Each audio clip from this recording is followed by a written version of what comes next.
But the folks on the Hill have a lot of unfinished business on the table. When the body reconvenes in January, it must address nagging budget and deficit woes. Clearly, the country's bottom line and the Affordable Care Act are two issues that will certainly shape next year's midterm elections. Florida Congresswoman Debbie Wasserman Schultz chairs the Democratic National Committee. She also serves on the House Budget Committee, and she joins us here in the studio to talk about Congress's full plate. Congresswoman Schultz, glad you're here. Thanks. Great to be with you. Let's get right to it. So we're sitting here looking at all discussion around the Affordable Care Act. I can't remember the last time there was a serious jobs discussion. I guess it was since the 2012 election. So what happened to jobs? Well, the only serious jobs discussion then was through President Obama's American Jobs Act initiative and Democrats backing him up in Congress. If you recall, we have not had a single jobs initiative that the Republicans have brought to the floor. They have things they've called jobs initiatives and legislation, but when it comes to actually sitting down with Democrats and the president and trying to hammer out how we can get our recovery into an even more robust position, they've been more focused on repealing the Affordable Care Act, obsessed with defunding Planned Parenthood and cutting $40 billion out of food stamps. And it's just mind-boggling how out of touch they are with what mainstream Americans really care about. One of the other issues that we thought Congress would take up is immigration reform. That's right. The president has talked about that a lot in the last couple of months. Do you actually believe we may see a real bill come to the floor and voted on in 2014 to deal with what was supposed to be a major issue the last several years? Well, there's still time for us to take it up right now, but the Republican leadership, the Speaker, Kevin McCarthy, the Majority Whip, have made it very clear that weeks ago that they decided there was no time for that. They could take up the Senate bill now. There are enough votes between the co-sponsors on the Democratic side and the Republican members who have said they'd vote for it to take up the Senate bill and send it to the president.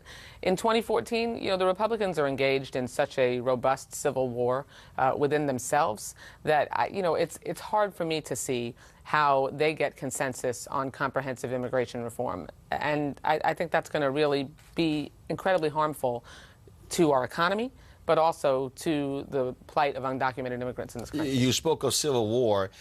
You don't have a civil war, if you would call that, in the Democratic ranks, but you have a lot of Democrats who are very nervous about the Affordable Care Act.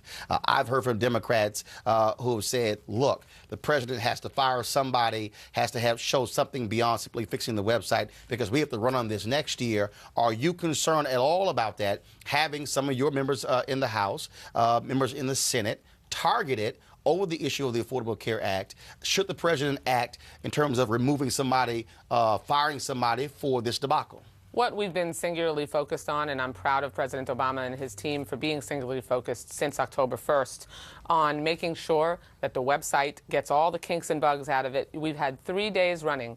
1,950,000, 850,000 people have been able to get on that website, get access to comparing coverages, see what they can do to make sure that they can not be dropped for a pre-existing condition by their insurance company or denied coverage. Those benefits and educating Americans about those benefits are what it's all about. There are 7.3 million African Americans who have private health insurance now who are going to be able to get access to much more comprehensive benefits, preventative care like mammograms and colonoscopies, and focus on staying healthy instead of dealing with constantly being in a sick care system and having much later stage diagnoses. I have to ask you this, though. A recent poll shows that millennials not particularly happy with the president as it relates to also health care. The poll also shows that they are at the bottom in terms of the awareness.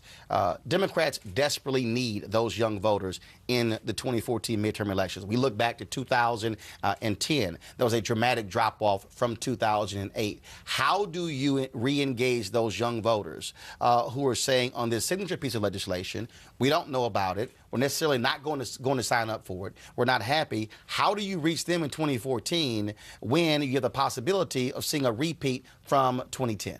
Well, it'll be all about the issues that are important to millennials. The fact that we've made sure successfully that college could be more affordable versus the Republicans who have tried to cut Pell Grants and tried to make college less affordable. Making sure that they're educated, that young adults can stay on their parents' insurance until they're 26 years old, that they have access to preventative care like birth control, and they can plan their families without a copay or a deductible.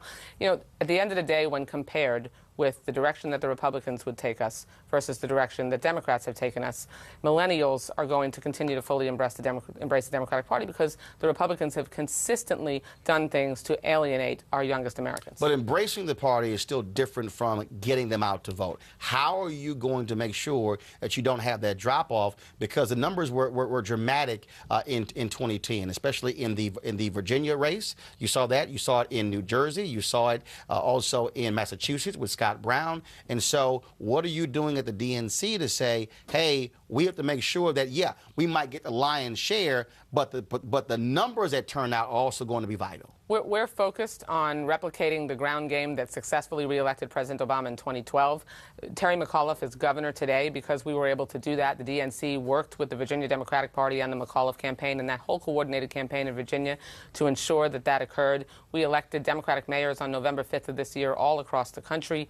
We've won special elections as a result of being able to outrun the Republicans on our ground game. And look, they're still focused on their supposed rebrand. And, you know, today they're sending Rand Paul to Detroit in order to do an outreach event to African Americans. This is a guy who opposes the Civil Rights Act. They couldn't find an African American Republican leader to go and do outreach to African Americans in Detroit.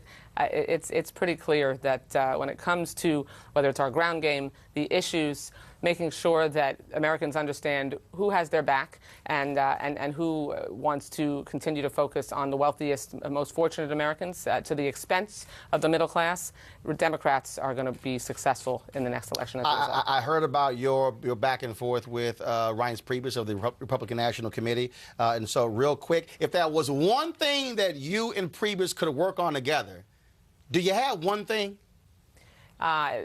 I think actually we could probably work on raising money to help make sure people can beat cancer. Okay. That would be all right then. Well, maybe I'll get you and Priebus together and we'll have a cancer conversation. As a breast cancer survivor? Won't be all the yelling and all back and forth. We'll do that. I'm confident we could find common ground on that. All right, Congresswoman Schultz, we appreciate it. Thanks a lot. Thanks, Roland. All right, thanks.